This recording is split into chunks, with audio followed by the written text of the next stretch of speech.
Pane chitiko chashamisa vanhu chaona kuti aiwa that is a Chinese family yadhipotewa aiwa kunyika kwayo yaonekwa kuti aiwa yanga ichiinvolviwa aiwa mumasecurity threats emunyika yeZimbabwe. Sana pena mashuka anobuda nyoga panapa noti subscribe or like turn on the bell kuti tipe mnau aiwa panapa vanobuda vakomana vanyora vachiti a Chinese business woman and her son have been deported in connection with the state security matters.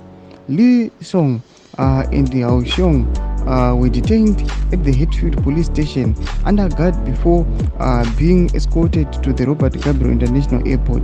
Before his deportation, Xiong has filed an urgent application at the High Court seeking to block his deportation to China, but that was not to be.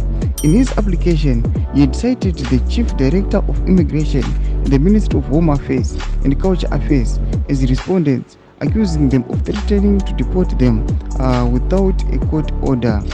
His application was, however, unsuccessful. Lee and Xiong lawyer Oliver Marwa confirmed the deportation of the clients. Marwa said he was, however, not sure why the Jew was deported.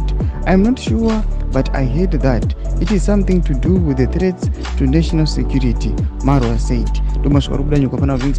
That is the Chinese national